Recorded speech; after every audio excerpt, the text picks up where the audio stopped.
Chapter 13. Murder follows murder. The moment Milady reached the coast of France, she sent off a message to Richelieu at La Rochelle. It read, "I have succeeded. Buckingham will never leave England again. I await your next orders, Milady." The following day a carriage pulled up in front of the inn where Milady had spent the night. A tall, dark nobleman got out. The man was shown to Milady's room, and he greeted her with a smile. "Your message arrived at La Rochelle a few hours ago," said Count Rochefort. "His Eminence was most pleased with your success."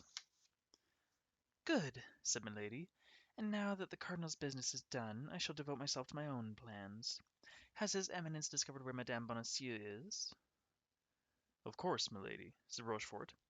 "His Eminence always finds out what he wishes to know. She is at the convent in Béthune."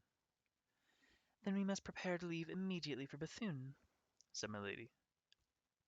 They went down the stairs and into Rochefort's waiting carriage. The Count called to the coachman to head for the convent at Béthune, and they started off.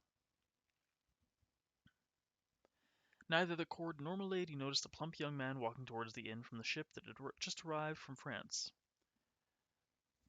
Neither did they realize that Planchet had recognized them and had heard Rochefort call out their destination. "Béthune!" he muttered. "Why, is that where the queen said Madame Bonacieux is hidden? I must warn my master." Planchet hired a horse and rode at the top speed to La Rochelle. In 2 hours he burst into D'Artagnan's tent, panting. "Welcome, Planchet!" cried D'Artagnan. "You arrive at our moment of victory. La Rochelle has fallen. But what news do you bring?" "I fear, sire, that all is lost. The duke has been murdered." "Murdered!" cried D'Artagnan. "My God, that evil woman again! But that is done. What news do you have of Constance?" "She is at the convent at Béthune, sire, but others are already on their way there." "Others? Which others?" "Milady and Rochefort," explained Planchet, as he told his master what he had heard at the inn. "Oh, no!" cried D'Artagnan. "My two deadliest enemies are about to murder my love." "I must leave for Béthune immediately. Quickly, Planchet, summon Athos, Porthos, and Aramis while I arrange for a leave." Meanwhile, the carriage bearing Milady and Rochefort entered the courtyard of the convent. "Wait for me here," said Milady. "This vengeance shall be mine alone." Milady got out of the carriage, and presented herself to the Mother Superior at the door of the convent. "I am here on orders of his Eminence, the cardinal," said Milady. "Come in, my child," answered the nun. "How might we welcome you?" "I have brought a message from his Eminence for Madame Bonacieux," said Milady. "Oh, poor Constance has been so lonely all these months. How she will welcome you! Her room is just at the top of the stairs. You will find her at her prayers." Milady climbed the stairs and knocked at the door. A sweet voice called, "Come in." "Ah, Madame Bonacieux," said Milady sweetly, "I would have known you anywhere. After all that he has told me about you, I recognize you perfectly." "Who has told you about me?" asked Constance. "Why, D'Artagnan, of course." "D'Artagnan! You have seen him?" "But of course, my dear child. He is on his way here for you now. He asked me to ride ahead and help you get ready." "D'Artagnan coming for me? Oh, how I have dreamed of that for months!" "He is several hours behind me, so you need not rush, my dear. We shall have time for dinner and a chat." Their dinner was brought into the room a short time later. Constance was too nervous to eat, but Milady insisted that she would need her strength for the ride back to Paris. So she let Milady put a piece of chicken on her plate and pour out some wine for her.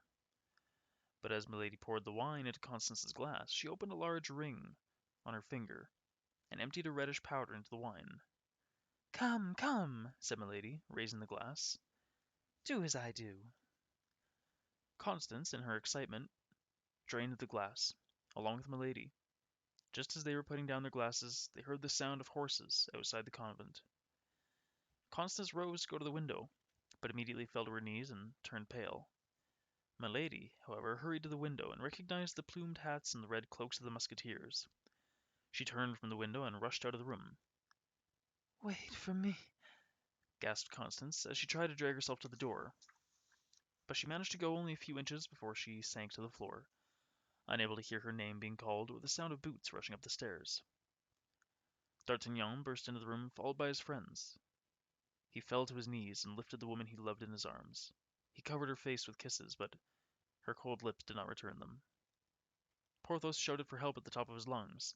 Aramis ran to the table to pour some water for the woman, but he was stopped by the sight of Athos standing at the table and gazing with horror at an empty wine-glass in his hand. "Oh, God!"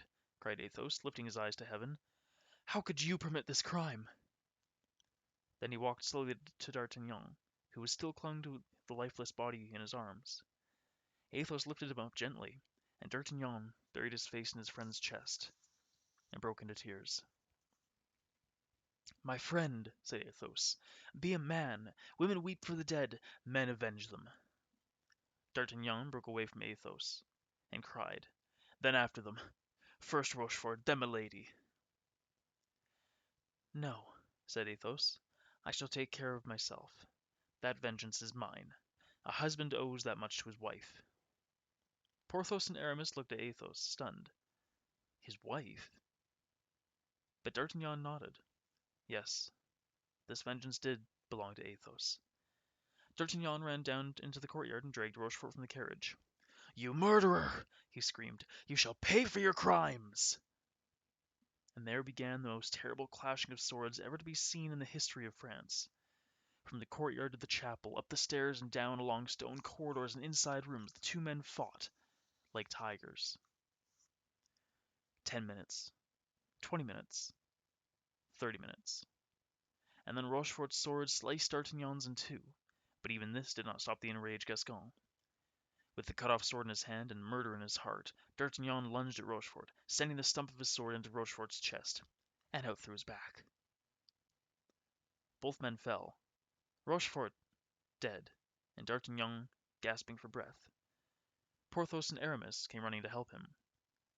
Meanwhile, Milady, who had been watching this terrible duel from a doorway, and waiting for her chance to get out unnoticed, rushed to the carriage. Just as she was about to climb in, she felt a pistol pressed against the back of her head. "You won't need a carriage where you are going, Milady," said Athos coldly. "I warned you, did I not?"